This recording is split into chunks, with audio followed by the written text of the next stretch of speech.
Myth. JMYTH has his own lane. Yeah, we got another legend in the fucking building. Hades. Let's see what Hades is talking about, man. Let's see what JMYTH talking about.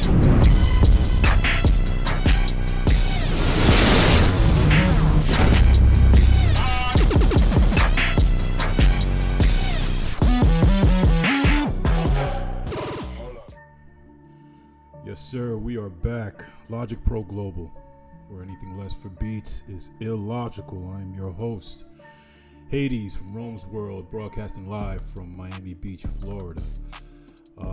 First off, let's apologize for last week's stream. After 18 successful streams, we missed out last week because of major technical difficulties, which I got a lot of hit-ups in regards to that and why. So just a quick rundown. I had purchased a new Mac. The new Mac came in. I knew I was going to have the new Mac configured in time. So I reverted back to the old Mac. And for whatever reason, OBS just wasn't... OBS was tweaking something crazy. And after about an hour of, starting the stream over and over, we just kind of gave up. So we're back with zero technical difficulties. As a matter of fact, let me just check the stream on my phone. Make sure the audio is coming in.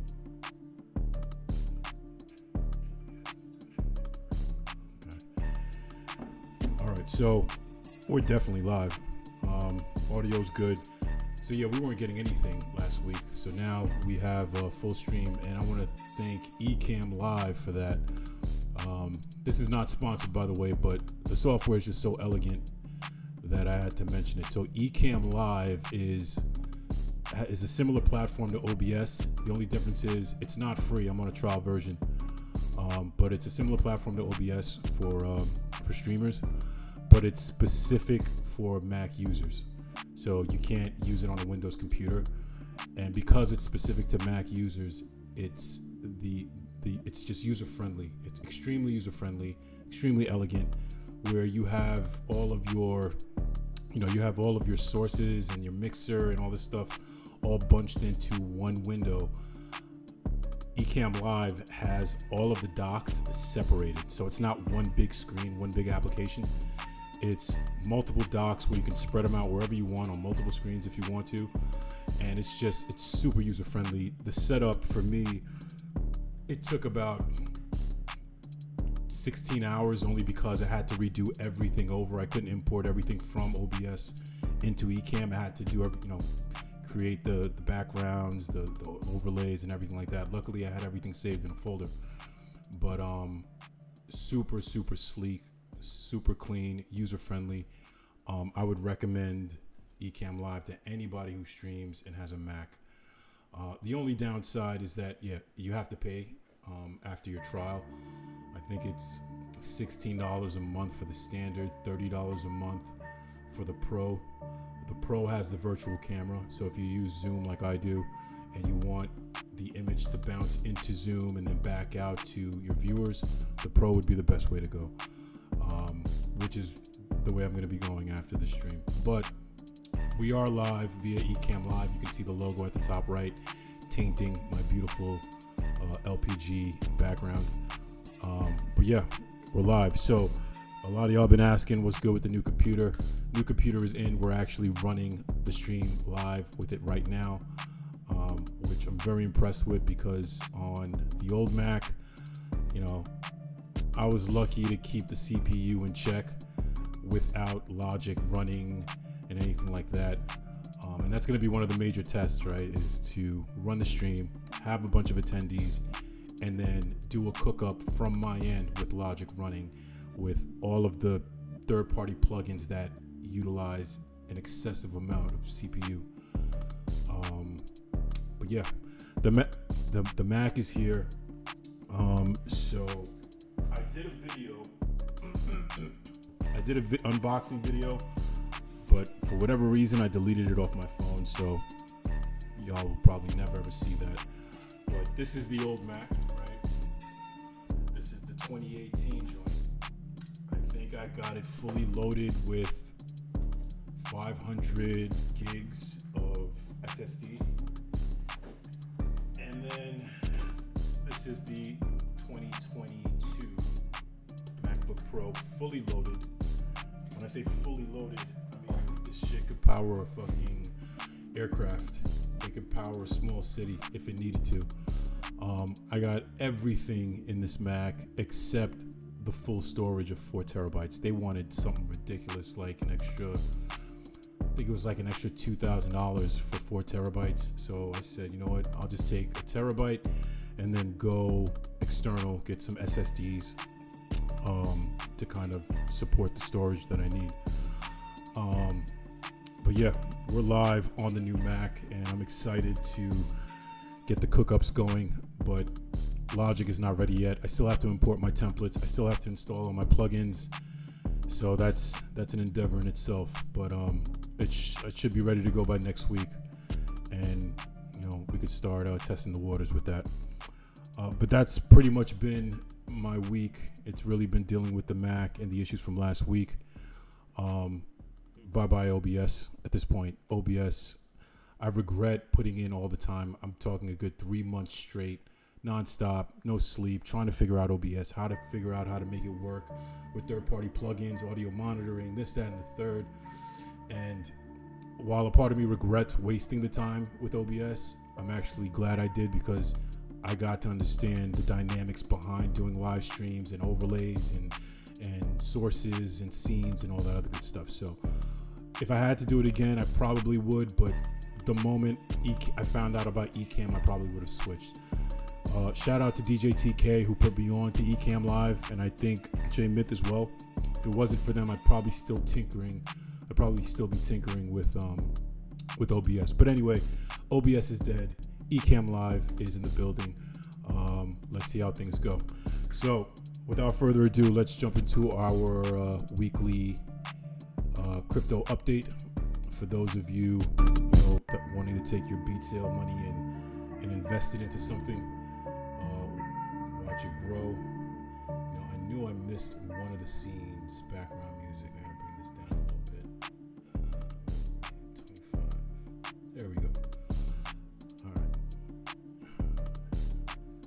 LPX Colorizer is open. I'll put y'all on the game some other time. All right. So for the crypto market. All right, so the markets really haven't changed much in the past couple weeks. Bitcoin is at 30,295, up 1.5%. Ethereum is at 1798, down 1.36%. Cardano is at 64 cents, up 18.47%. I was supposed to buy into that last week and I forgot. I'll probably wait till this drops again to buy back in. We have XRP at 40 cents, up 90%. This I did buy back into for a good amount. Again, we're just waiting for their court case to settle and hopefully they win so we can start seeing some real profit. But in the meantime, this is the coin that I'm putting at least 70% of my money in, because when that court case is over with, this coin is going to skyrocket. And just a little background for those that aren't aware, XRP is a coin that has utility behind it, right? You have a lot of coins out there that exist and have no utility. For example, Dogecoin, that's the coin that Elon Musk promoted. No real utility, but the moment Elon Musk promoted it, it skyrocketed and then it plummeted. So XRP actually has a utility. XRP is the company that's going to allow financial institutions to build their exchange platform on. So transactions would go through XRP's platform, completely decentralized, of course. So when you have financial institutions buying into a company, a tech company, you know there's money to be made. So right now it's at 40 cents. I don't really remember what its highest point was. I think it might have been $1, but once they got taken to court, that price dropped. So we're just waiting for this court case to be done. Once it's done, this 40 cents is easily going to double, triple. 10 years from now, we're looking at maybe $10, $15 a coin. So, you know, if you put $1,000 in now and it hits 10, you do the math. But yeah, this is my go-to right now, XRP. So yeah, if you have any beat sale money, you want to invest in some of these coins, I would say Bitcoin, Ethereum, which has a utility. Cardano has a utility, XRP, Solana, which is currently at $38.97, down 4%. Stay away from Dogecoin. You could do Polkadot. I don't have money in Polkadot, but I heard it's pretty good. That has a utility behind it. And there was another one too, but I can't think of it. Chainlink is good, right? I mean, at the end of the day, we are not a financial, we're not financial advisors. We're just giving you some tips that you can run with or run away from, right? Just make sure you do your research if you decide to put your money into any coin. Because if you lose bread, don't say LPG. I told you to do something, right? But yeah, so again, markets are pretty much the same. So where there's fear in the market, there's opportunity for you. So take some of that beat sale money, throw it into one of these coins, man. You'd be glad that you did. All right, so we are going to be moving on to a very special interview segment. Let me change the scene here. All right. So today we have Joe E. Dots in the building, a Logic Pro user. And we're going to be probing him about his background, his personal background, his musical background, but most importantly, probing him about the superior DAW, Logic Pro Global. What's good, E. Dot? How you? Oh, it's good to hear, man. It's good to hear. Thanks for joining the live. So tell the people a little bit about yourself on a personal, like where you're from, your age, if you want to throw that out there. Tell us a little bit about yourself.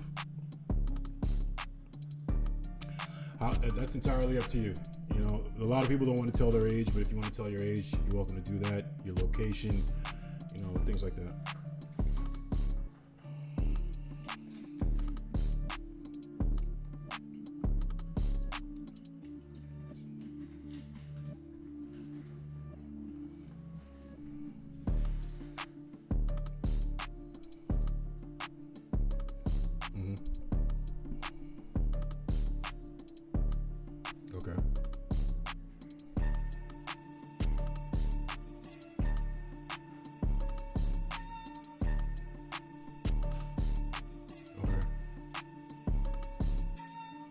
So with the congas and the drums, like this was learned in school. You self-taught, or?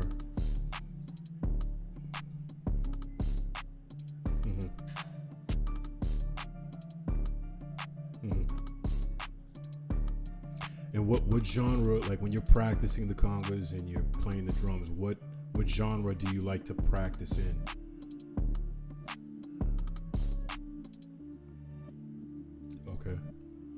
Okay. That's what's up. So you weren't born in Jamaica. Okay. But you go back every now and then? Oh, wow. Okay.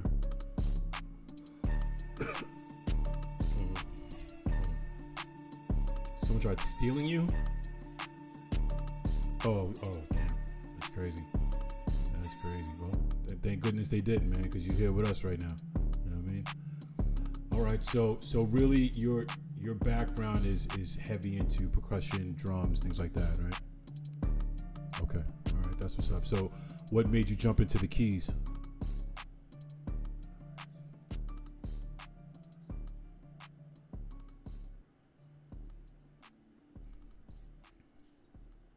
Mm-hmm. Mm-hmm. Mm-hmm. Yeah. Okay. All right. And then with being self-taught with the congos and the drums and all that stuff, what did you use as resources to learn? Like YouTube or? Okay. Okay. So was YouTube like one of the outlets? Okay. All right.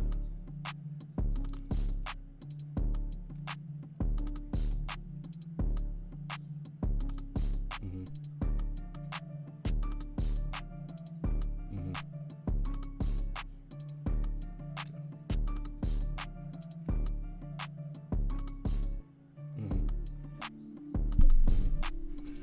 And do you feel because I think the past few interviews that we've had, actually the last interview that we had was DJ TK.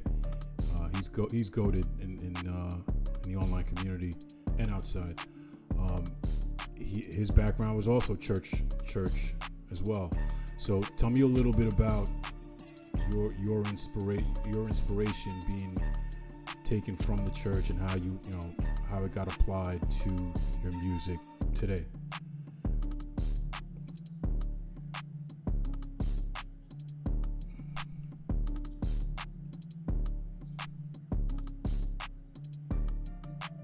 Mm-hmm. No. Mm-hmm. Okay.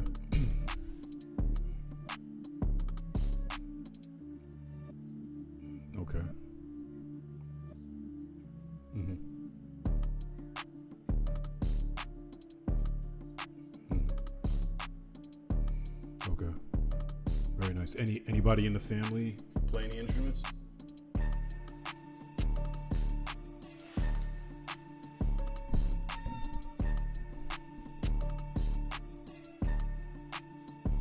Okay. All right. So it's just a matter of time before y'all set up a little producer group. You know, you got the guitar player, you got the drummer, the congo player. Oh, he's a bass player. Okay.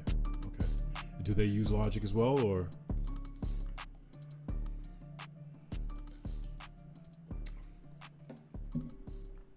Not yet. How old? They're younger siblings, right? Oh wow. Okay. 7-year-old starting young. That's dope. Okay. All right. And right now you said you're in Connecticut, right? Okay. What's the weather like out there today? Okay. Yeah, I feel you. All right. That's what's up. Oh. Gotcha. All right, so tell us a little bit about. All right, so you got the congos, you got the drumming, and then you started, messing with the keys. So, at what point did you say, you know what, I want to start using some sort of, digital audio workstation to compose music?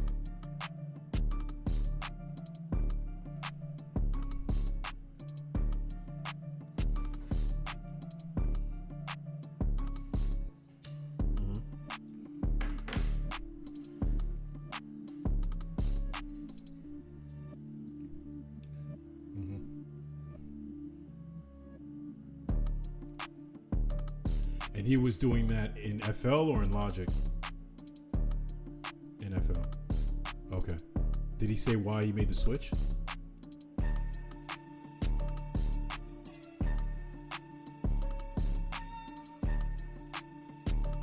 Mm-hmm.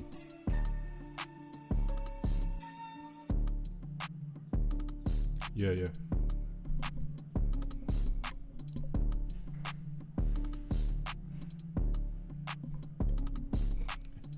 There's no shame.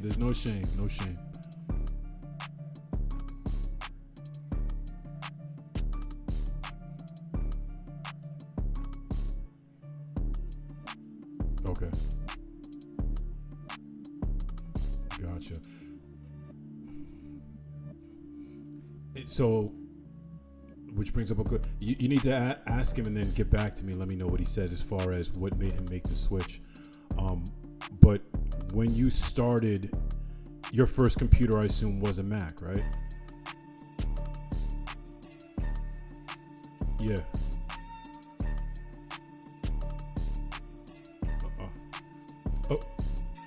Okay, so let's talk about that. So at the time when you first started, you had a PC and you were pushed. You know, you started with FL mainly because of your boy, because he had FL at the time, right? Okay, and how did you feel about it? How did you feel about FL at that time?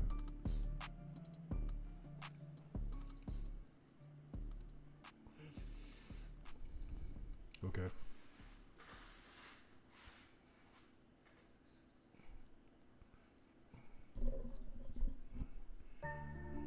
Yeah.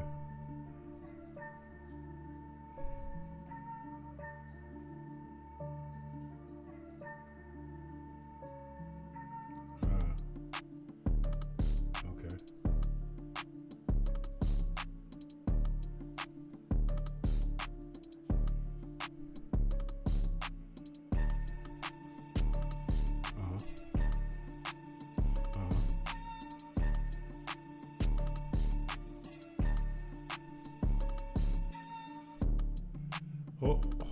Hold on one second, Dot. Myth.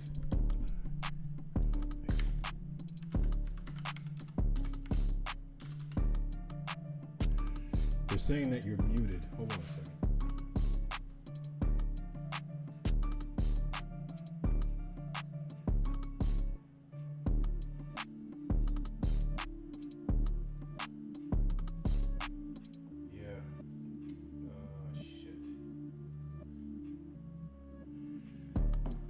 Yeah, it's not that you're muted.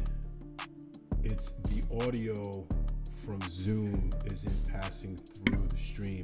It's catching me, but it's not catching you. So I need to figure this out real quick. Just stand by. There's no worries. I mean, we haven't gone halfway into the interview yet, so this can always be made up. Speaker output. So the output would be this, I think. So let me make sure. Excuse me.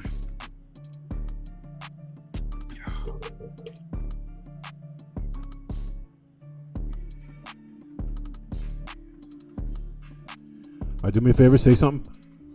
Yep. Yo. Anybody hear me? Testing. 1, 2, 3, 4.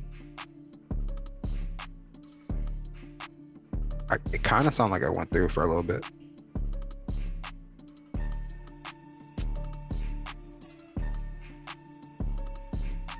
Testing. 1, 2, 3, 4. All right. I'm telling you, man. These shout out to the people who do streams, because all right, so J Myth just co-signed. He can hear you now. So shout out to streamers, man, and people who do streams. But shout out to those who do streams that are music producers, because all we really want to do is make beats. We don't want to spend time having to configure all this crap just to get, just to expose our brand and expose our community. Fortunately, that's why they say it's 90% business, 10% production at the end of the day. I missed one little thing with the configuration, which was sending the output from Zoom to the Twitch. So you guys could hear me, but you couldn't hear E-Dot. I'm saying, but you guys can hear him now because Myth just co-signed that it's good to go. But it just goes to show you, the littlest thing you'll miss if you don't pay attention. So E-Dot is back. So we're gonna backtrack a little bit at a very high level. At a very high level, just tell them where you're from. Tell them about what you started with musically, and your inspiration, which I believe was the church. And I think that's where then we started moving into the actual DAW itself. So again, for the people who didn't hear, which is everyone, who are you, sir? Introduce yourself. What's good? My name is Joey Dots. Thank you for having me on the screen. Stream Hades. Thanks for joining, brother. Appreciate you. No problem. So I am. Yeah, where are you from? I'm from Danbury, Connecticut, born and raised. Okay. I live out in Jewett City, Connecticut at the moment. Okay. I'm 30 years old. I've been producing music for actually about 5 years, believe it or not, which to me it felt like 4, but yeah, 5 or 6. Okay. And you said you started off with percussion, right? Yes, sir. I started off with percussions. I learned that, and well, I learned the drums personally through church, and then just through like doing it on my own, going to the Guitar Center and stuff like that. Okay. And the percussion blah blah blah blah blah. The percussion specifically are what? Drums and congas. Okay. And then for wood instruments, I know the saxophone, and then for string, is going to be the violin. I haven't played those in years, so if anybody asks me if I could pick it up now, haha, funny. But it's been a minute. But you still have the violin, right? No, actually, it was through the school when I was like living in Willimantic. Okay. So as far as physical instruments, it's really just whatever keyboard you have and the drums and the congos. Yeah, unfortunately, I had to get rid of the drums. It was at my grandmother's, and I didn't have anywhere to put it here, so okay. I had to get rid of them. Okay. Lucky for you, Logic has a drum designer, you know, that you can use temporarily until you get a new set. You know what I'm saying? Yeah. All right. So let's talk about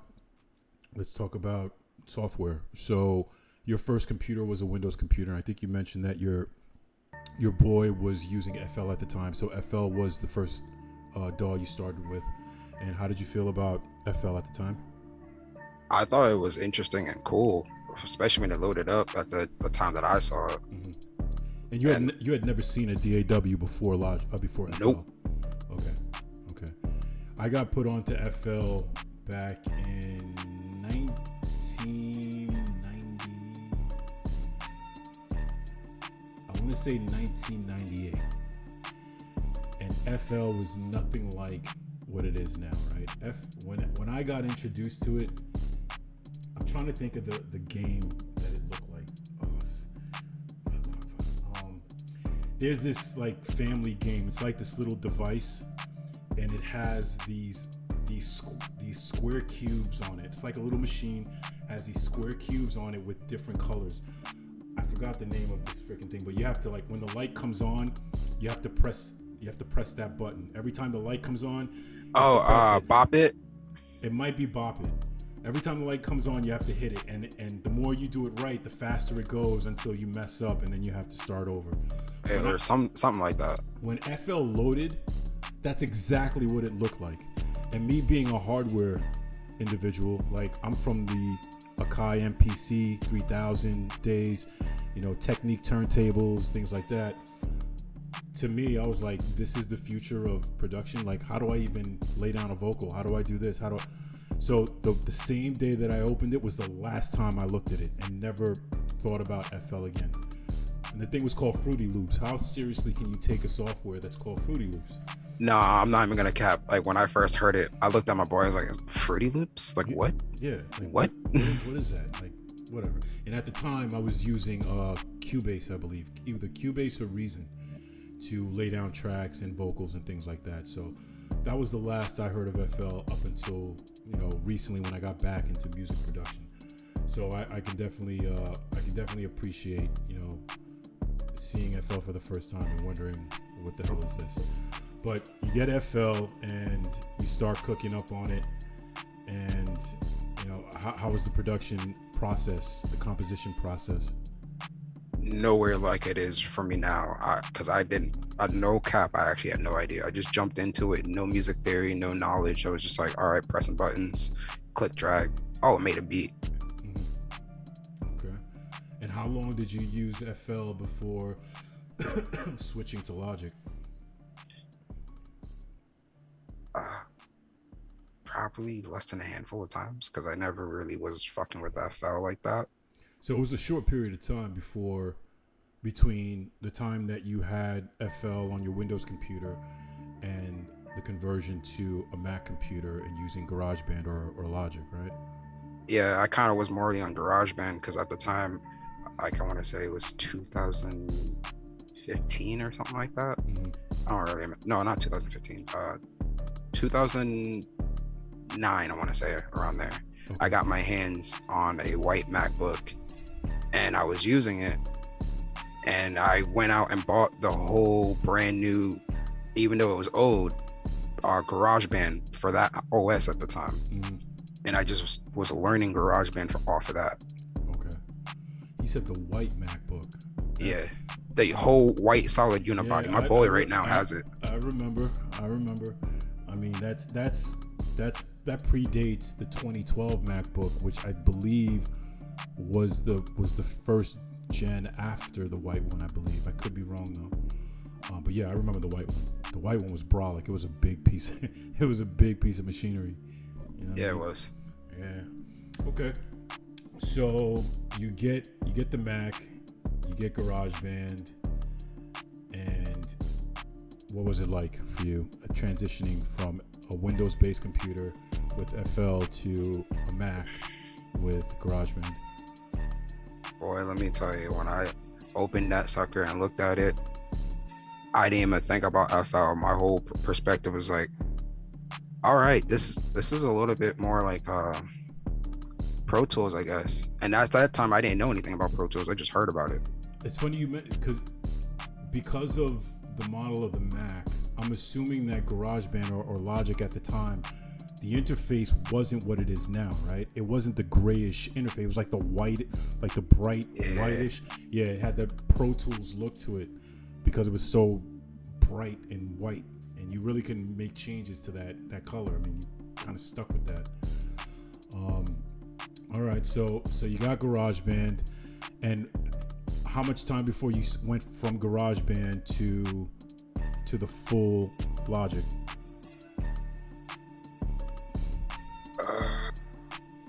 About 2 years, maybe less. Okay.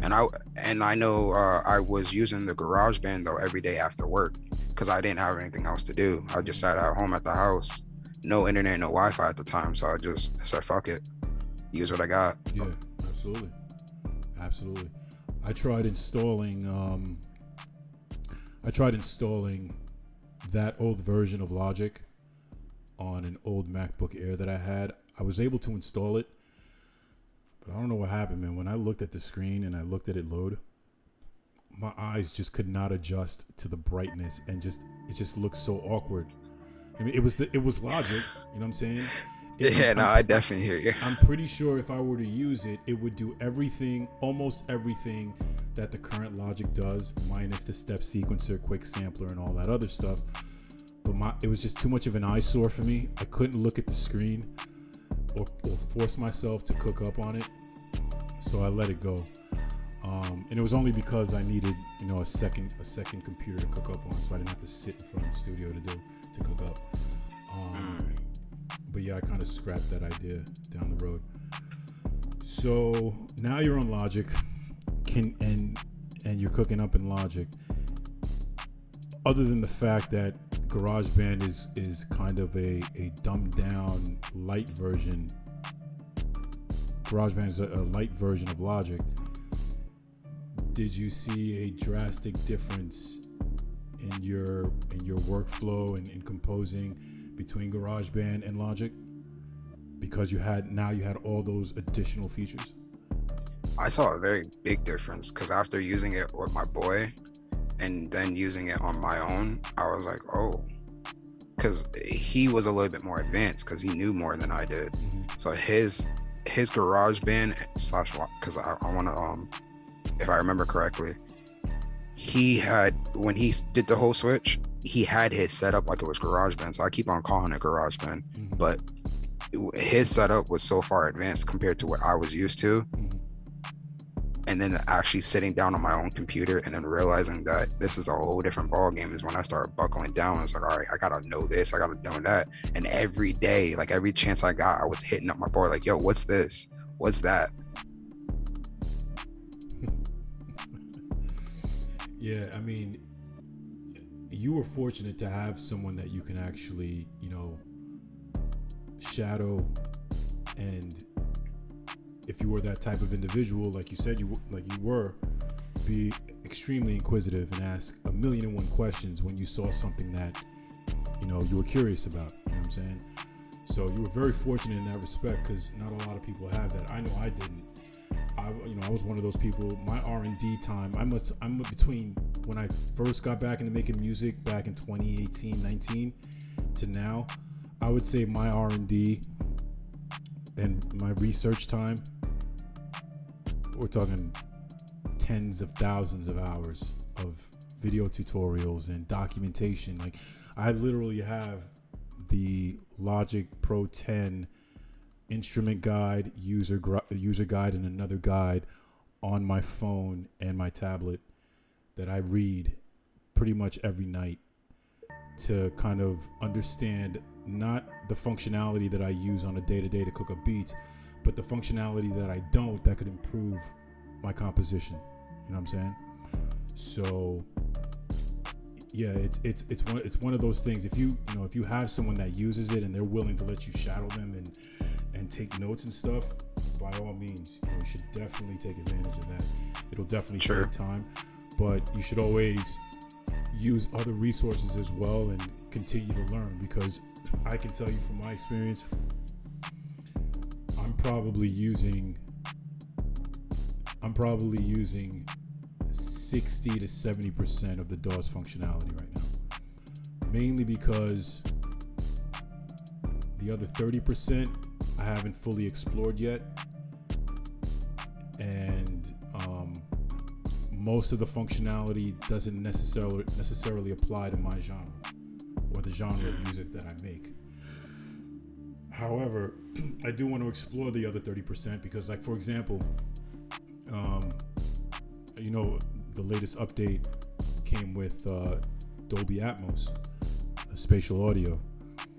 I've put that to the side for, like, that's the last thing I want to learn, because it's so dynamic and it's so robust and it can do wonders to your music that I don't want to jump into it and then have to jump out because I'm focused on other things. I want to save that for last and really study it and really understand how it works, how to manipulate it, things of that nature. The demo section of Logic actually has Lil Nas X's is it Montero? It has a demo. So the producer who made Montero obviously made it in Logic, and Apple decided to take that project and make it a demo. So anybody who has Logic can just click on the demo and see exactly how the composition was made, all the track lanes, the track stacks, the plugins, everything. But what's great about it is there's two versions. One is the spatial audio version, the Dolby Atmos, and the other one is without. So you can kind of toggle between the two to see, the differences, with and without the Dolby Atmos. So that's why I'm saving it for last, because it's not just jump right in and start turning buttons.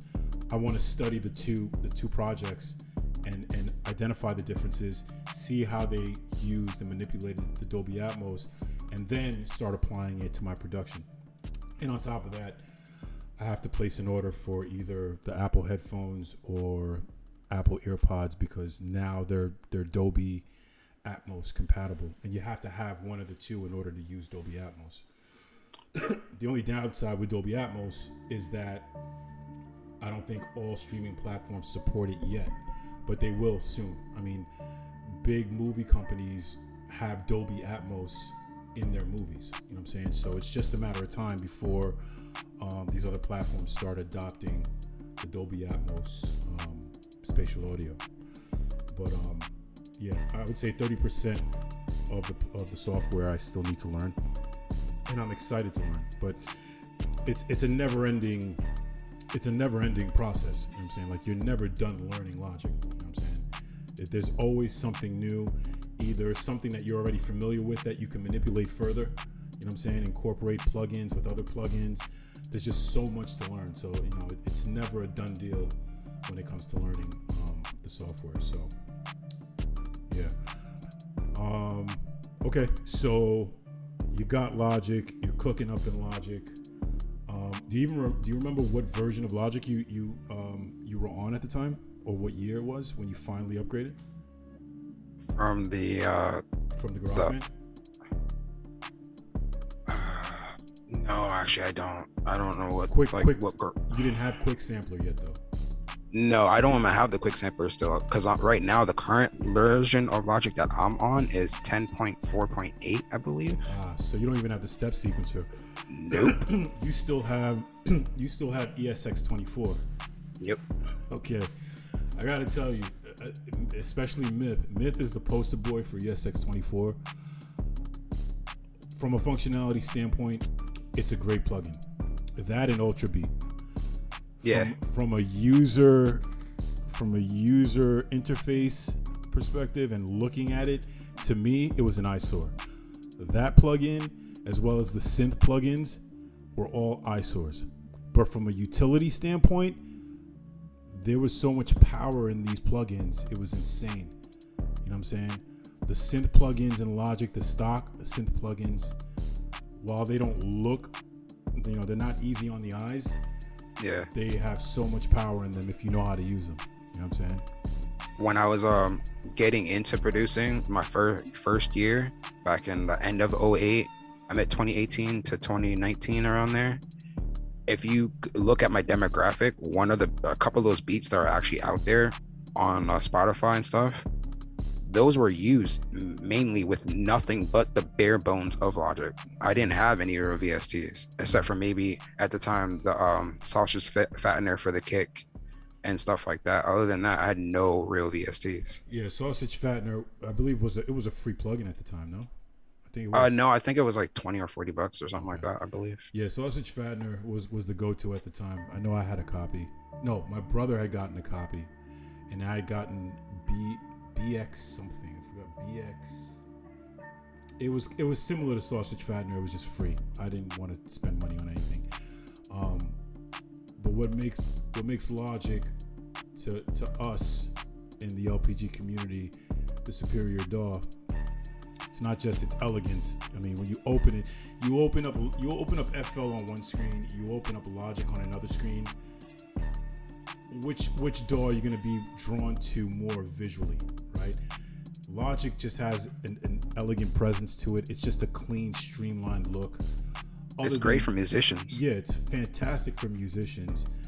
But most importantly, it has the best stock plugins over any DAW. Literally, out the box, you can start composing stuff at a very high level and not have to spend a dime on plugins if you know how to use the stock plugins that it comes with, because these, a bulk of the plugins that it comes with are emulations of hardware. You know what I'm saying? For example, the compressor, you got 6 compressors in one, which are emulations of actual hardware. You have the Tube EQ, which is an emulation of the Quegtech. You know what I'm saying?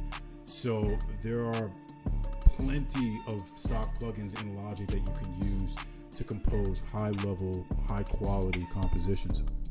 And that's one of the many reasons why I was drawn to it.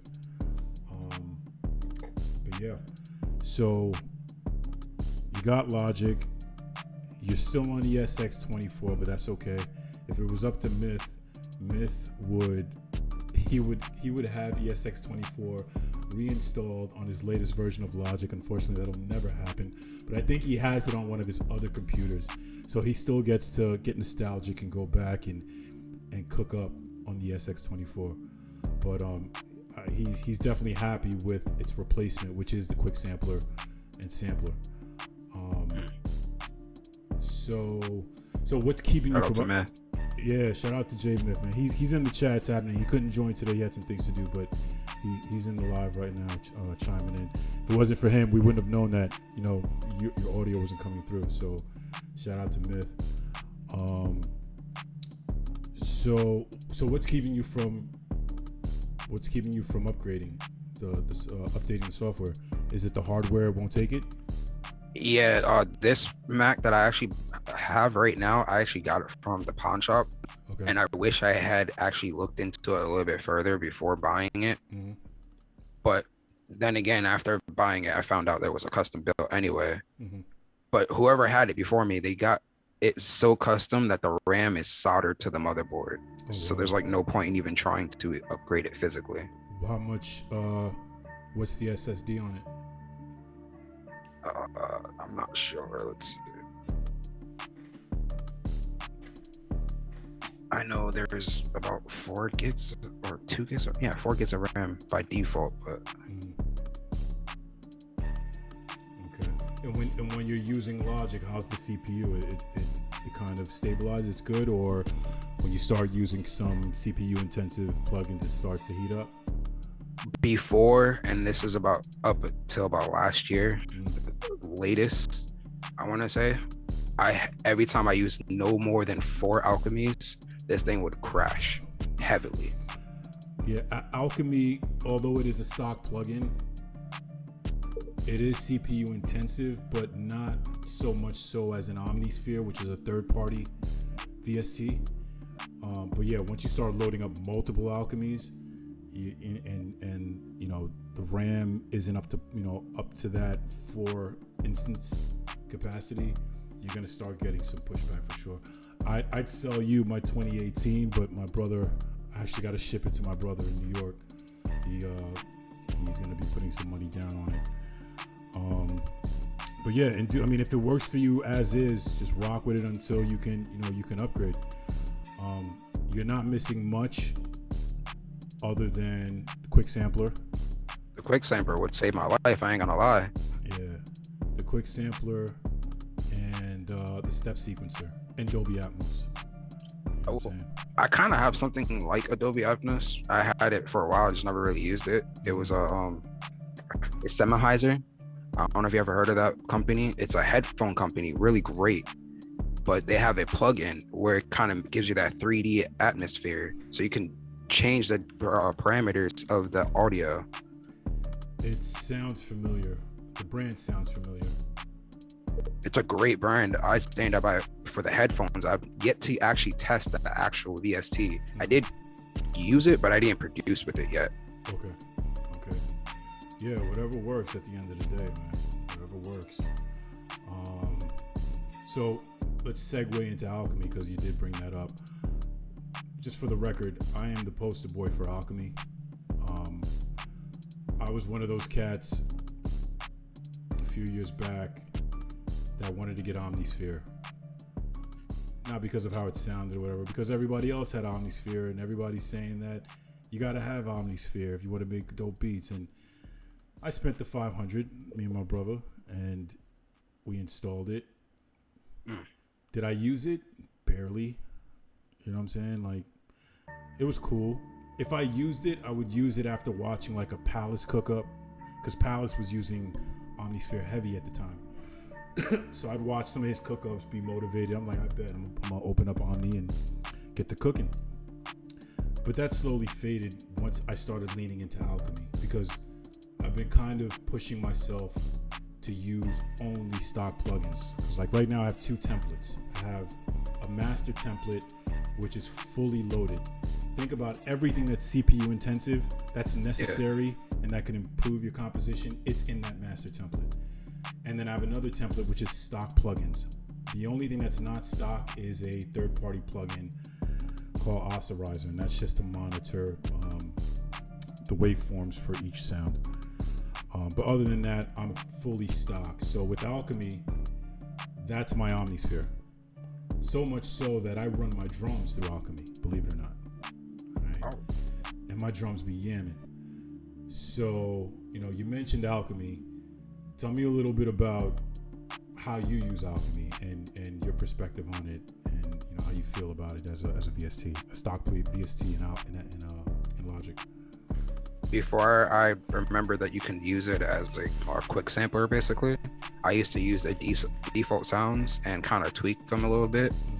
And this is before I had any real sound design knowledge, and that's even before the ASDR, attack, this decay, and all that stuff. I literally would just turn knobs and be like, oh, this sounds cool, this sounds cool. But from moving on from that and learning everything, I realized that it's really powerful. I think powerful is an understatement. And I would say 95% of Logic users in the world don't really understand the power behind Alchemy, because they're intimidated, right? When you I'm not gonna lie, when I opened it up for the first time, I was like, what the hell is this? Like, there's just a bunch of knobs, 4 sources. At the time, I didn't know what oscillators were or LFOs and all that other good stuff. So it was just too much to take in. So I closed it, never opened it up again. And then I started exploring ways to make my drums slap a little bit harder.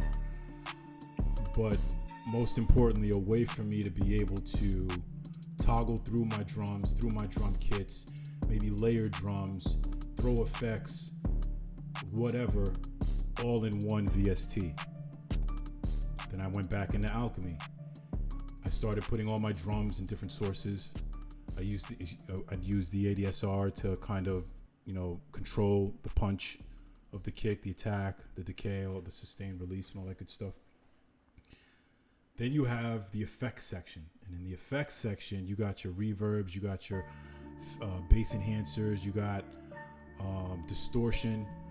But the sweetest piece of sauce that I found in Alchemy from a percussive perspective was Wave Shaper.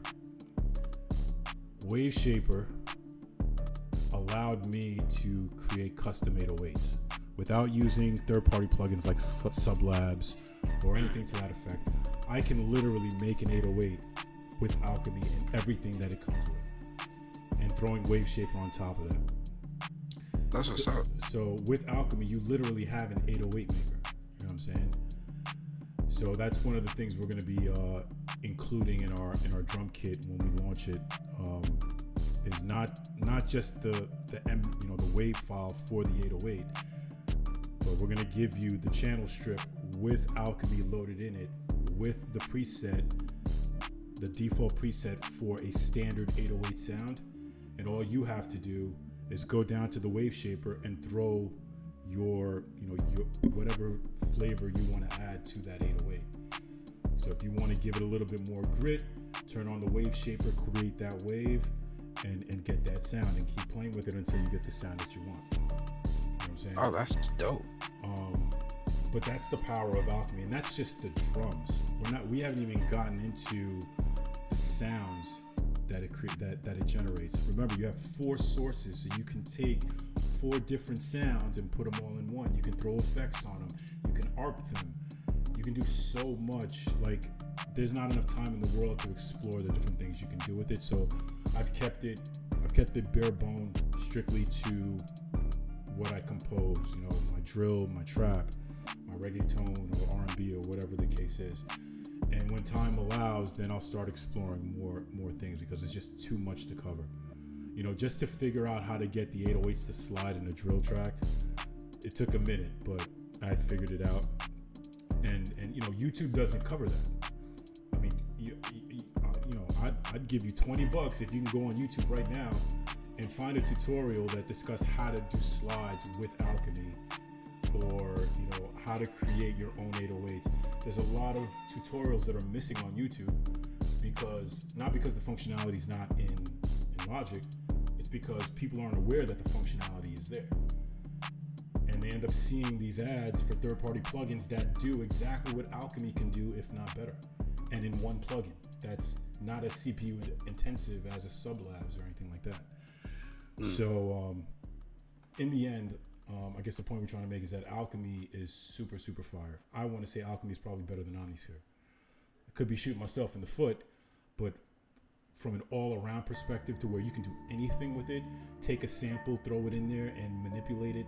Take drums, put it in there, and make it slap even harder. Layer it up, layer 808s and all that good stuff. Make 808 slide. The synth game is remarkable. I mean, it's just an all-around VST. But I think the best part about it is it's exclusive to Mac users or Apple users. So Windows, I feel like if Apple made Alchemy accessible to Windows users, I know a lot of FL users that would download it and pay that $50 or whatever Apple would charge to install it on their FL. That's how dope the plugin is, or the VST is. So. I mean, yeah, 100%. I'm still learning it, to be honest. I'm not a master at it. Yeah. But yeah, it's 100% powerful with everything that you just said, because there is a YouTube out there, well, a channel that I've seen that covered an 808 in Alchemy, but not as in depth as you were just speaking. Mm-hmm. I just forgot the channel's name. Speaking of that, are there any YouTubers or Logic YouTubers that you follow or that you get inspiration from? Or There's a lot. If, off of the top of my head, Ocean, Bigger Creations for vocals because she's actually pretty sick. There's CJ Beats. Yeah, CJ Beats, he's goated. And I can't remember anybody else right now off the top of my head, to be honest. Yeah, CJ Beats, Ocean. I remember I was following Ocean heavy when I first started. CJ Beats for sure. The chick that you're talking about, she's kind of on that. She's kind of heavy set, right? Oh yeah. Okay. She has a beautiful voice though. She's a brunette. Yeah. Okay, I think I know what you're talking about. Yeah, I've seen a couple of her videos. For me, it's really... My bad. I was just gonna say I stumbled across her because I was looking at how to do something and she had a tutorial on it, and I was like, "Oh, this is pretty fire," because she was straight to the point. She gave everything that you were looking for. She didn't beat around the bush. Yeah, I think for composition and creating music, CJ Beats was my go-to. Ocean, yeah, I would say CJ Beats and Ocean just to kind of get a sense. But I mean, if you had to put the two up against each other, CJ Beats, his beats were definitely more fire than Ocean's. But you got sauce from each one. From a technical standpoint on how to use the DAW itself, there's a channel called Why Logic Pro Rules. Yes, I forgot about that channel. Yeah, from when it comes to technicalities with the system and how to use the DAW and the different functionality, and that channel was probably the biggest reason why I made the choice to go Apple and Logic, because I'm like, who names their channel Why Logic Pro Rules? Like that, to me, that was dope. So I went to the channel and I've been hooked ever since. Even till this day, I still get notifications for his posts, and I always try to tap in and learn something new. And there's one more, Music Help Tech Guy. Yes, definitely. He's probably the one who has the biggest following. He's been on the longest, probably 10 plus years now. And he's very, very, very in depth with Logic. I would say he's probably the one, him and Why Logic Pro Rules. I think the host of Why Logic Pro Rules is Chris Vanderviver. Both of them, I would say, know the system from A to Z 100%. 100%. And that's my goal, to know it 100%. Will I ever get there? I will. When? Who knows? But those are the two guys I watch for anything functionality-wise about Logic. You know, so I'll usually start my day with watching some of their videos or anything new that I can incorporate in my production, and then move on to someone else or to someone else's compositional tutorials or whatever the case is. But yeah, it's dope that we kind of follow the same channels, because those two channels are really, really powerful. Oh yeah, don't get me wrong. I try watching as many tutorials from anybody as possible, as long as it's covering what I'm looking for. Yeah. But I try to stick with the Logic users, so it's more of like a home base, if that makes sense. Yeah, no. Stick with the community. Stick with those that are using the same as you, which segues into my next question. So, the tutorials that you did watch on YouTube for Logic, is it a true statement that a bulk of those tutorials were Logic, or were they FL, or were they a mixed bag? Because like for me, it's a mixed bag. It's a mixed bag. Because for me, when I started, even though I had Logic, the gang of tutorials on beat making were FL based. So I had to watch those videos and then transpose the functionality of FL into Logic. You know what I'm saying? Oh yeah, my bad to cut you off because it just hit me in my head. Well, the thought at least. Beat making basics. That is a channel. I don't know if you heard of them, but that is another Logic channel. Beat making basics. Okay. Yeah, I'm gonna check that out. There's a lot of them. Beat making base. Is it a Logic based channel, or is it? Yes, it is. It is. Let me write that down. Pretty good channel. I came across his channel recently. Sorry to kind of like go backwards, but No, not at all. Beat making basics. Yeah, I'm all for channels that are logic based and that give good sauce, good gems. Is that CJ though? pretty sure it shouldn't be. I see a bald-headed white guy. For beat making basics? No. It's, the way the light was hitting him, it looked like a white guy. It's a black guy. I was about to say. So let me subscribe to this. I've never seen what he looked like. He sound black. I mean, there's a black dude on one of the images, so maybe he's just one of many. I don't know. But yeah, it's all logic. I have him subscribed, and I need to do it on my other channel as well. I'll do that later though. All right, so you definitely watched a lot of FL videos and transposed the information into Logic, but also used Logic videos as well. So that's dope that you know how to take information from one DAW and then transpose it into your own. So that's definitely dope. Try being as diverse with music as possible. Yeah, you gotta be at the end of the day. You definitely gotta be. So moving on to plugins. So let's take a step away from plugins for a second. So walk me through your composition process with Logic. Like you turn on the computer, you launch Logic. Are you loading a template? Are you doing things from scratch, or like? used to, my bad to cut you off, but I used to go with templates. But as of this year and part of last year, I just been cooking up from scratch every day. Okay. Do you feel like your compositions are more unique that way when you're doing it from scratch with a blank canvas versus having a template? Yeah, because my templates are so bare bone to the point that I went in and I kind of set Logic to load the most barest as possible. Because I kind of want to sit there and just like, when I'm getting into it, I want to make sure that my CPU isn't already running high to begin with. That's a good point. And I kind of know my levels because I'm putting everything in each bus or each channel and making sure that it's like leveled as greatly as possible or to the ear. That's a good point. Yeah, the CPU especially. That takes me back to another part of the conversation we have with your 4 instances of Alchemy. So how are you resolving that now? Like, or do you have one instance, you get the sound and then you bounce it out into audio and then do it that way, or do you just not go past 4? With the Alchemy, it kind of depends on how heavy I want to go with the project. If I'm going heavy, then what I do is do both. I'll do one instance and then I'll just work off of that until I need another instance of Alchemy. And then I'll bounce one out and then turn off that channel and have the audio and just keep on working that way all the way down until I'm done.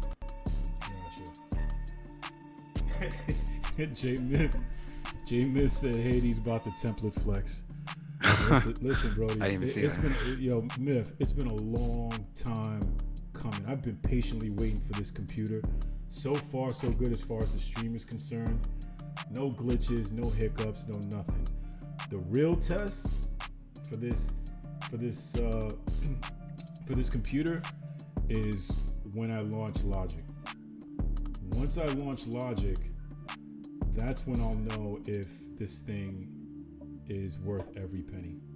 I already know it's worth every penny from an Adobe, an After Effects standpoint, because I use After Effects to make the illustrations for the beat uploads, and the render time for those went from 8 hours per 3-minute video to a little under 2 hours. That's a drastic difference. You know what I'm saying? And I think I can get it to go even faster. So on any given day, let's say on a Sunday when I do all my music business, I can easily load up, 10 3-minute videos, YouTube videos, and have them render within a day. You know what I'm saying? That's what's up. So that's going to be the real test. The real test is going to be when I'm live, am I going to be able to not only run Logic and cook up, but with all the CPU intensive plugins that I know I have. So, you know, we're probably going to start off with the basic template, you know, the stock template, which is very, you know, it's the least CPU intensive.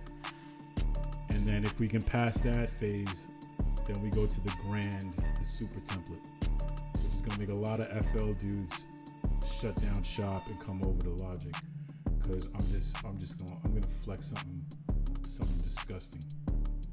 I just don't care. I mean, we have to bring awareness to this platform we call Logic Pro. I mean, that's the objective, right? Yeah. That's the ultimate goal. All right. I just need to bring something over here. Just give me a second, and we shall continue. Is this it? Should be. I haven't tested my memes yet. Yo, Myth, let me know if it's coming out on your end. My favorite meme here. Oh yeah, just for the major flex, the MacBook cost me about 5 bands. So it's real coin. I did not see that coming. That's real coin. That's real coin right there. You know what I mean? So I need to see what 5K looks like when Logic is running simultaneously with a stream. You know what I mean? I need to see that for myself. All right, let me put Myth's chat back up. I mean, I'm running like a mid 2011 Mac right now. It's nothing, bro. You gonna get there. All right, you see the flex. So the meme's audio came out as well, or you just saw the meme? Audio came out on our end. Yo, on our end it came out. I need to see if it came out on Myth's end. Myth is cracking up. All right. So no template, everything from scratch. I'm noticing this audio as well. All right, appreciate you, Myth. I'm noticing as well, people like yourself, people like Myth, two individuals that are not only Logic Pro users, but you're also hands-on with actual instruments, prefer making your beats from scratch. Myth uses a template, but he's also admitted to doing stuff from scratch when the mood strikes. You know what I'm saying? And I'm noticing that with a lot of musicians, you know, naturally, you know, musicians with natural ability prefer to start with a blank canvas versus having a predefined template with all the lanes in there and everything like that, all the plugins already predefined. I guess it it doesn't limit your creativity, and in your case, it allows you to manage your CPU. You know what I'm saying? And yeah. Make sure that you're, while your creative horizon is broad and you want to express that in the project, you're not going overboard to where you have 5 instances of Alchemy that completely lock up the computer. You forgot to save it along the way, and now you lose the project. You know what I'm saying? Oh yeah, because I've had projects where this is before I had the autosave feature on, like you said. Mm-hmm. I was going heavy, and next thing you know, it freezes. That's like the worst thing. And you didn't save it along the way, you said, right? Nope. Yeah, I tell everybody, man, whether it be Logic or FL or whatever, I call it covering the e-brake, right? Keep your pinky on that command button, and keep your index finger or whatever finger can reach that S on the S button. Every time you do something major to the composition, like you created an 808 region, command save. You created hi-hats, command save. Logic is not known excuse me. Logic is not known to crash, from my experience. Unless you do something messed up to it, or you just have super CPU intensive stuff, it's not known to crash, from my experience. However, prior to this computer, when I had the other one, and I tried to do the stream and cook up at the same time, Logic would tell me, Negro, you tweaking. It's not happening. I'm not letting this session continue. You can stop it right here, and you get that prompt. But that's the only time it'll happen, where an FL user will sit there and lose everything one shot. Not because, mainly because they didn't save it along the way, but the system just crashes for no apparent reason. You know what I'm saying? Like, it'll just crash and they lose everything. So that's one of the many things Logic has over FL, in my opinion, is that, it's just a sturdy piece of software. It doesn't crash. Plugins are fantastic. It's just an all-around door. The autosave feature saved my ass. Yeah, and then you have the autosave feature. That's sweet as well. Miss said the autosave feature saved them a couple of times. It's definitely saved me as well. But you got to be careful, right? Because there are instances where you'll be prompted for the autosave, but you actually need the version that you saved, right? So if I'm in a project and I hit Command S and I save it, and then somewhere down the line I change the velocity on one of the tracks or something, or I change something on the plugin, and then for whatever reason my CPU goes bonkers and Logic shuts down, it reopens, I get prompted with the autosave or where you last left off. I'm not going to want the autosave because the autosave is going to give me the change that I made with the velocity. I want the version that I manually saved, where the velocity wasn't changed, but everything prior to that stayed the same. You know what I'm saying? So you kind of got to be, you got to kind of pay attention to that when you get prompted, because there was a time where I accidentally hit autosave. I had saved the project. I was just testing a few things with 808s and stuff like that, knowing that if it didn't work, I was just going to close out the project. And when I got prompted to save or don't save, I was just going to hit don't save, and the previous version that I had saved would be good. That's not what I did. I made all these changes to the project. I hit autosave, and it kept all of those changes. So I pretty much lost the project. The project was done, and I wasn't about to sit there and try to recreate everything, so I let it go. So that was a learning lesson for me. So while autosave is a great feature, you definitely got to be, cognizant of where you last left off, when you last saved, and do you really need the autosave version or do you need the saved version? Other than that, you should be good. Myth said they give you the option to reopen the saved version or the audio. Yeah, that's right. Yeah, you get the option of both. You just gotta make sure you know which version you want to open up, because the autosave version isn't always going to be the one, especially if you're saving it through and through like I normally do. All right, so we got the VST. So is Alchemy your favorite VST in Logic, or is there another?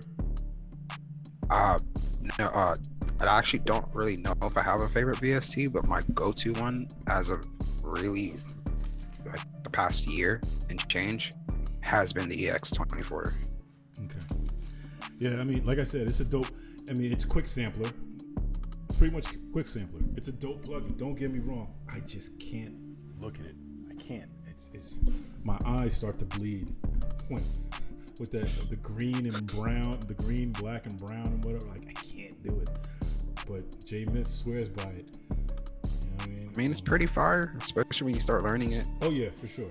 I mean, that's what I started. Me and my brother, that's what we started with, is the SS24. Hold on a second. Myth said something. Yeah, Myth said, and the trick I use is to reopen the autosave version and rename it, then load up the previous version. I don't get that. Previous versions of the track or project, basically. Because sometimes Logic by default will still save stuff. I'm lost. I don't get it. I don't know if you're working with audio, if you bounce another version of that audio file out, Logic saves the two different audio files, even though you delete it. You just have to go up in the corner and kind of pull it back out. That's true. Yeah, you're right. That's a good point, Myth. Good point. And Myth said, I rock with the quick sampler now. Oh yeah, you the poster boy for the quick sampler and fat effects and step effects. I wonder where you found out about all this stuff, man. That's a lot of sauce, man. That's a lot of sauce to get and to kind of be the poster boy for, you know what I mean? I'm not gonna lie, I kind of just recently was put onto the Fat Filter FX like a couple of months ago. Fat effects, step effects, very powerful plugins in Logic, and you'll see that, the more you tap in. Like I said earlier, I mean, you're always welcome to join the stream with us. Fellow Logic user. and see the sauce. I mean, I never thought I'd be putting Myth on to any type of plugins or any type of sauce, being the god producer that he is. And then when I told him about Quick Sampler, Fat Effects, Step Effects, literally like his brain exploded, and he never looked back. Like, he probably knows more about Fat Effects and Step Effects than I do. That's gonna change by next week though. Myth said some dude with a complicated template hit me to the Quick Sampler. You don't say, Brody. Well, that dude is he's wise beyond his years. All right, he's goated in this Logic community. So what's your favorite plugin in Logic? I still kind of don't really know, to be honest. Too many to list, right? Yeah, because like I kind of use just about everything. Okay. If you had to pick one, would it be ESX24, which is really a VST, but I mean, we can you still have to plug it into the lane. So. Yeah, honestly, I wouldn't have to go with that, because most of the times I kind of, if I'm not using that, I kind of just go with the piano, and it'd be the Yamaha Grand or the other version of it. Okay. Yeah, my everyone should already know, but my goal, if I could only use one plugin for every project moving forward, it would be the tremolo. Okay. Because the tremolo allows me to give any sound dynamics. You know, a ping pong from left to right, or a 90-10 swing, or whatever the case is. Nothing has to be down the middle. You know what I mean? So I would go with tremolo.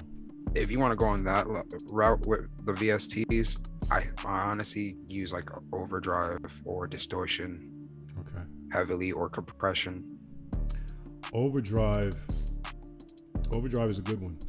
I didn't know about overdrive until I first saw Ocean using it on his 808s, and then I saw CJ Beats using it on his 808s, and I was like, okay, I need to incorporate this in my workflow. And yeah, it does wonders for 808s. Right now, I have it bust to my 808 lane with a tube EQ underneath. So if I ever need to manipulate the weight of the 808, I can give a little bit of overdrive. And if I want to give it just a little bit more sub, in the frequencies between 20 and 30, I can use the tube EQ to just give it that little bit of bottom end. You know what I mean? There is a VST that I don't know if anybody heard of, and I have trouble pronouncing it, but it's like a Spline EQ or something like that. What's it called? Spline EQ or something like that. It's not a stock plugin, is it? No, it's a plugin that somebody made, and I came across it. It's the closest thing I could find to the like a Fab Filter plugin, because it gives you that whole rainbow spectrum that you can kind of filter out. It's really dope. I kind of use that whenever I want to cut certain frequencies out of the mix or out of certain instruments or whatever I'm using. And on the master, I kind of just use it to kind of narrow in the actual sound. So the frequencies on the side, like the highs and the lows, I cut most of that out, so it's not even there. Gotcha. So you're able to isolate bands and reject others. Yeah. Speaking of that, DJ TK actually mentioned that he uses a lot of the single band plugin. That's his favorite plugin, one of his favorites, where he can just isolate a single frequency with that single band EQ. And I gotta tap in with him at some point, get him back on the show to do a cook up so I can see how efficiently he uses it, because I've always wanted to use that plugin, but I just really didn't see any real world application for it until he mentioned it. So if he says that he uses it, then clearly there's an application for it. I just need to see how it works. Myth said he said you'd love Fat Effects. Yeah, it definitely is fire. I've been using it a little bit here and there. I kind of use it as a saturation lately. Yeah, he said it's basically bit crusher, overdrive, distortion, drive, all in one place. Yeah. So, all right. So, let's see. So, all in all, what are you using on your master? Are you using any clippers? No, I have once, and it was the default clipper for Logic. Other than that, I either use the Fat FX for saturation, and then I'll have an overdrive, depending on how I'm doing the whole production.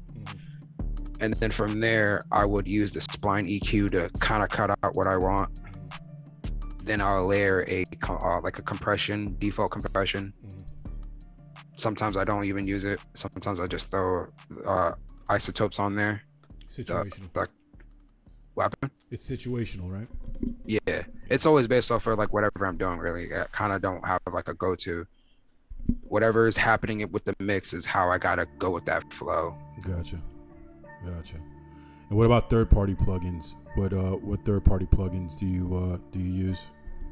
If you ever heard of a website called Producer Source, there's a plugin that I bought off of there. It's called AI Highness or something like that. I can't really pronounce it.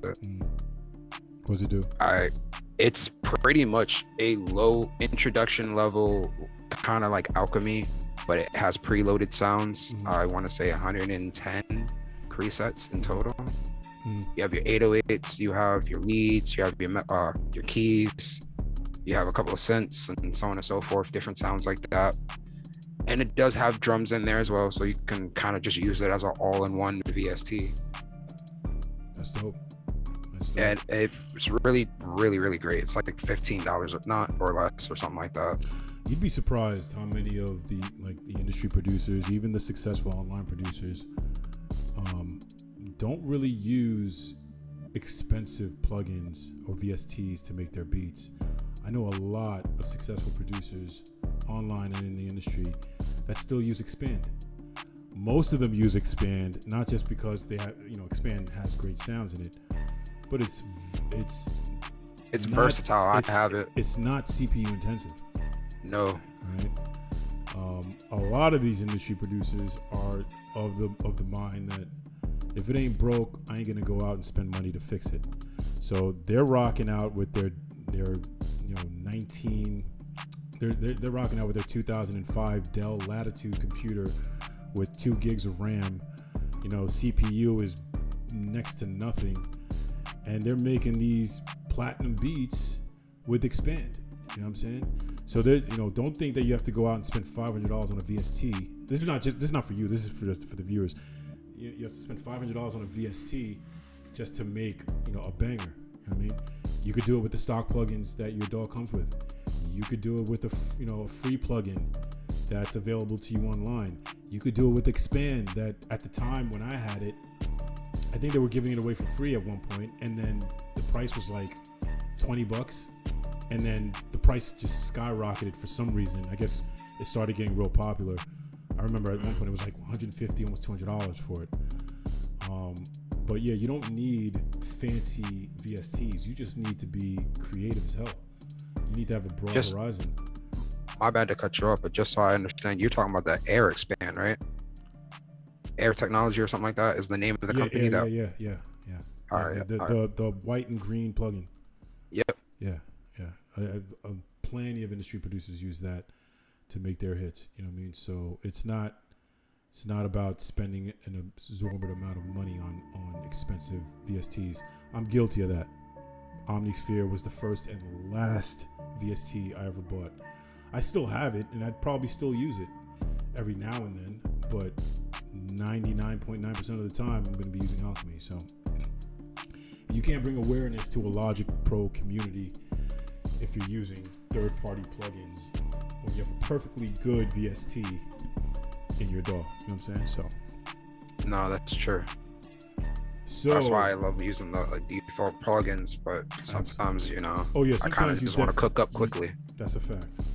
It doesn't hurt to deviate every now and then, but for the sake of giving sauce to the masses, I'm gonna be at least for the Wednesday night streams. I'm gonna be cooking with only stock plugins. Any day outside of Wednesday where I just want to do a cook-up stream, I'll use my third-party plugins if need be. So yeah, man. So all in all, your experience with Logic is that where you don't see yourself going anywhere to any other DAW, right? No, the only other DAW that I actually kind of thought about expanding to was whatchamacallit, Ableton. Never heard of it. Or Ableton, sorry. Oh, Ableton. Okay, I'm like, Yeah, nah, I got the words mixed That's up. all good. It's all good. It's all good. It's a fancy way of saying it. Yeah, me and Myth, we've had the conversation about Ableton. I've heard nothing but good things from a utility standpoint. It's a dope DAW. I'm a very visual individual. To me, it looked like Excel. It looks like an Excel spreadsheet. It's not easy. Oh, that's the first. It's not easy on the eyes at all. And I'm all about visuals. In order for me to engage in something, whether it be a DAW, female, whatever, there's got to be an attraction there. There's just an attraction with Logic that you can't deny. You know what I mean? But Ableton is, I know plenty of producers that use Ableton. Ableton is a powerful DAW. I just can't stand to look at it. I feel like I want to do accounting. I can't do it. Okay, that's what's up. So yeah, man. So all in all, you would say your Logic experience has been on point, and you know, you're pretty much here to stay, right? Yeah. Like if you see me mobile wise, other than the Mac, you might catch me on an app if it still exists. That is called Reason. Yeah, we could have a 2-hour conversation about Reason, but we're not going to do that. Reason was actually Reason was the second DAW that I used when I recently started making beats in 2018.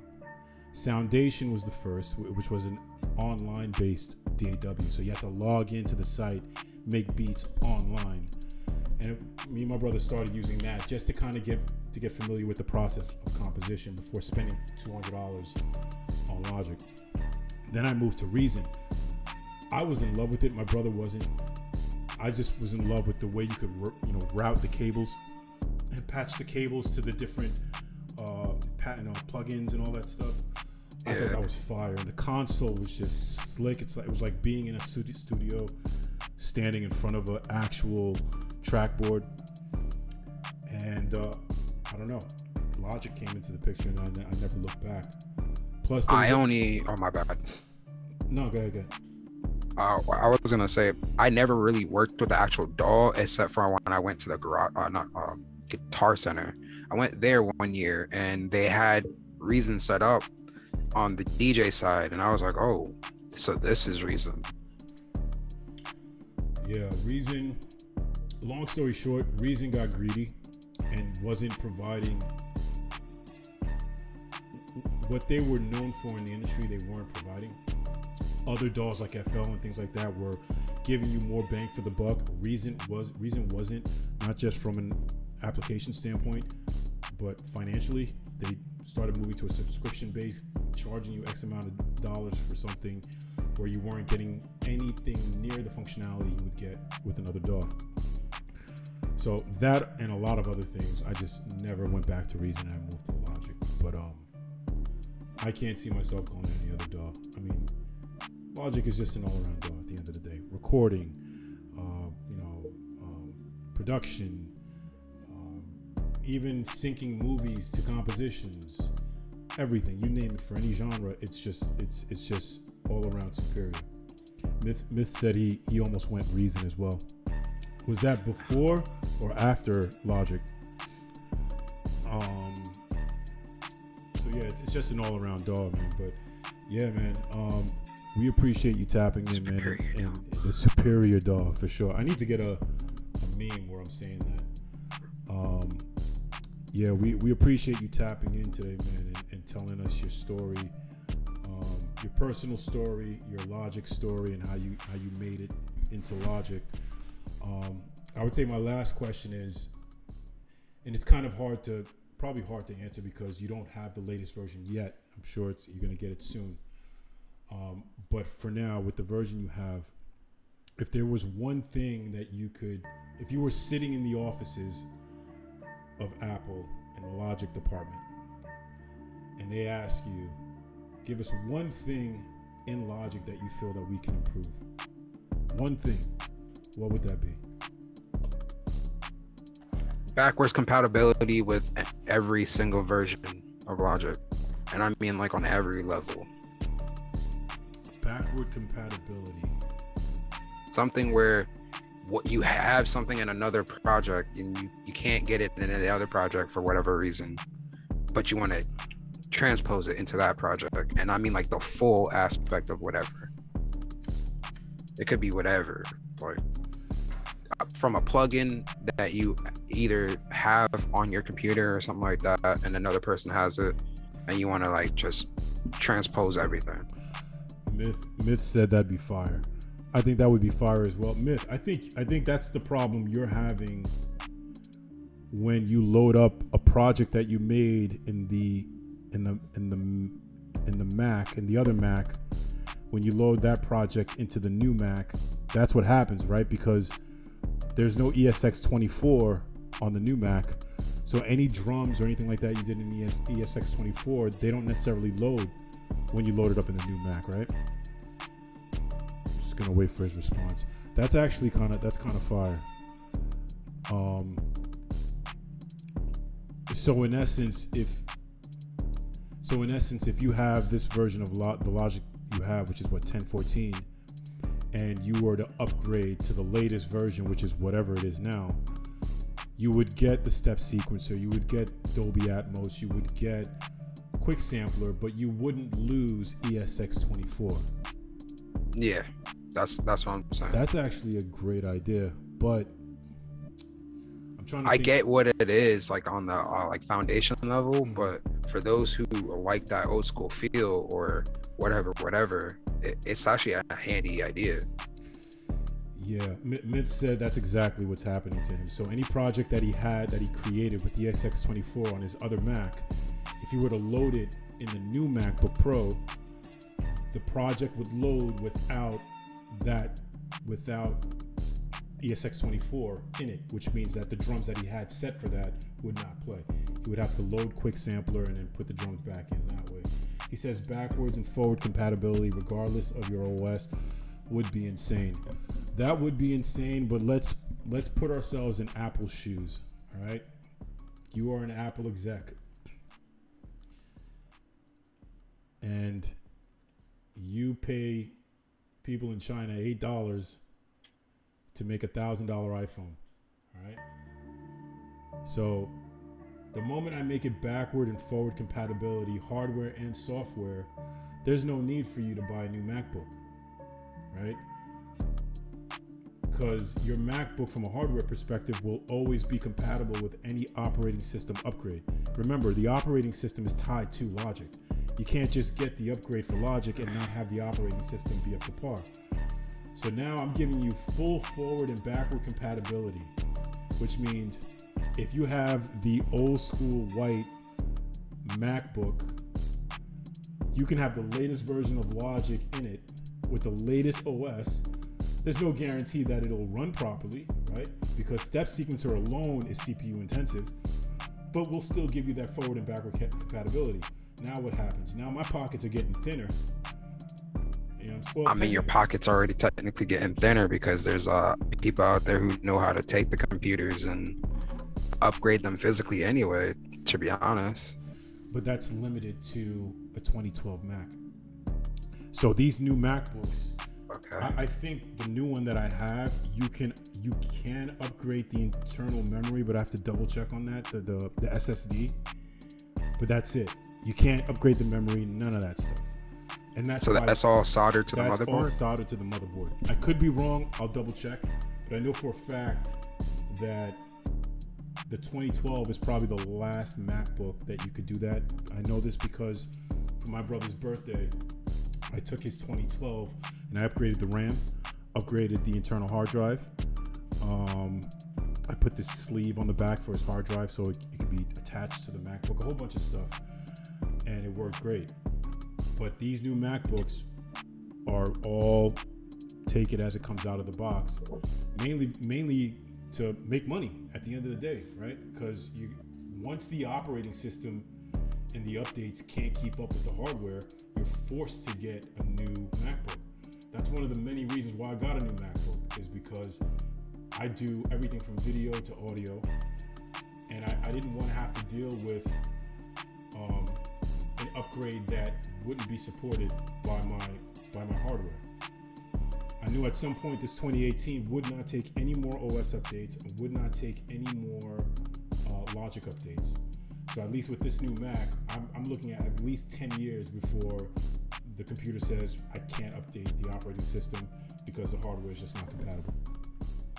Don't hold me to this, but there's a loophole that I found where people were taking this old one right here, this that's the white aluminum one? Body. Oh, that's the with the 2012 pop-out battery. Yeah, that's the one my brother has. Yeah, I found a video online recently where people were taking it and they were upgrading it to 2022 to 2021 standards. I was like, if that's really possible, because I know physically it is. But now we're talking soldering and all this other good stuff, right? Oh no, you don't have to solder anything. All you gotta do is take the hard drive out, because it's an actual detachable hard drive, and then you can actually take the actual RAM sticks out of this one. That one you can actually interchange the RAM. Do me a favor. Whenever you get a chance, not right now. Whenever you get a chance, find that video for me. Send me the link. You got my number, so you can just text it to me or DM it to me. I want to check that out. All right. Because at the end of the day, you said it best. Not everyone can afford the latest MacBook. You know what I'm saying? So if there's any way to upgrade your existing MacBook, I want the community to know about it. You know what I'm saying? So that would be a dope video to share with everyone.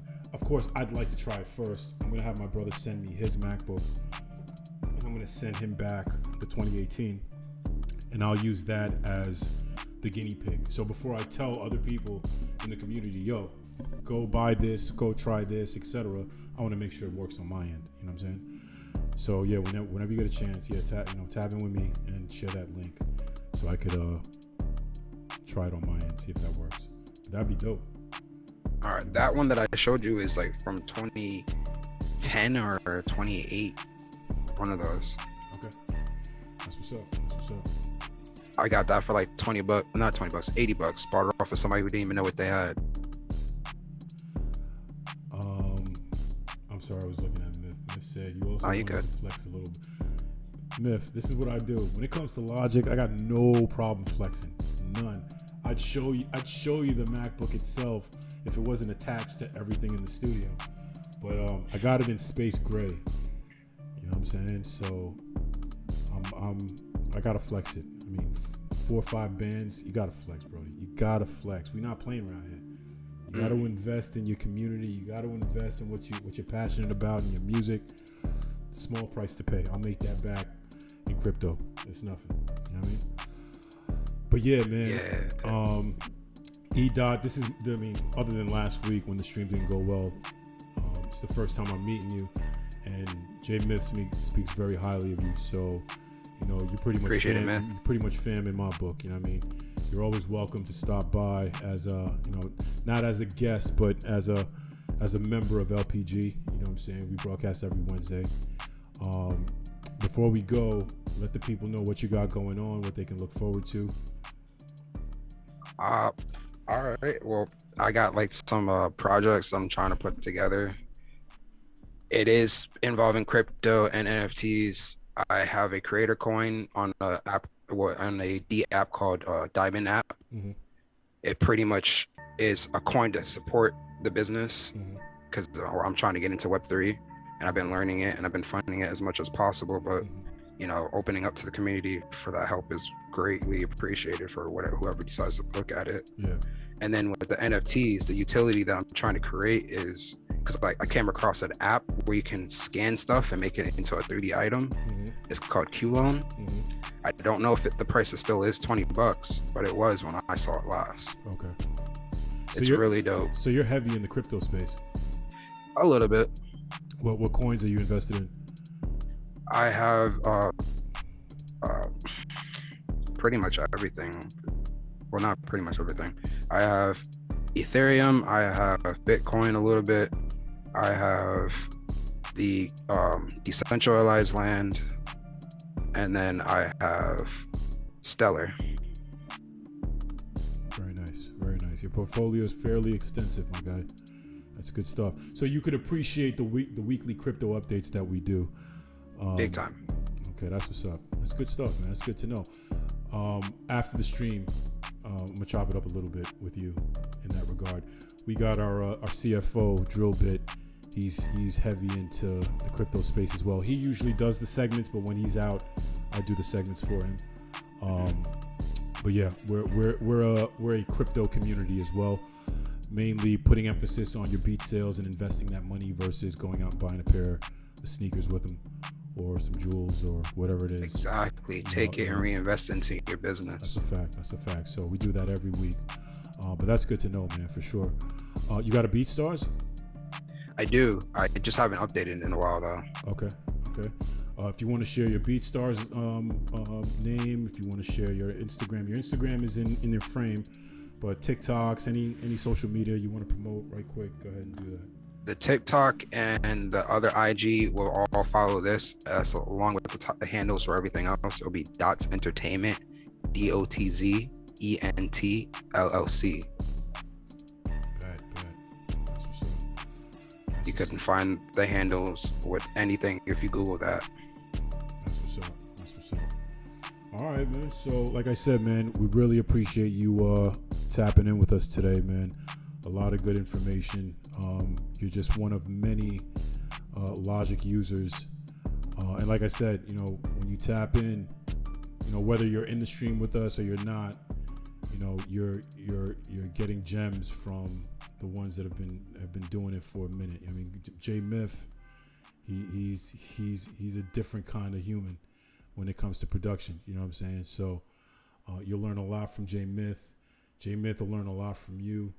It's just individual sauce from each producer being shared across the board, not just within LPG as well. So, you know, you're always welcome to tap in, man. It was a real pleasure interviewing you. You did great, by the way. I know you mentioned something earlier. You thought I was going to laugh about it, but you did great. Appreciate it.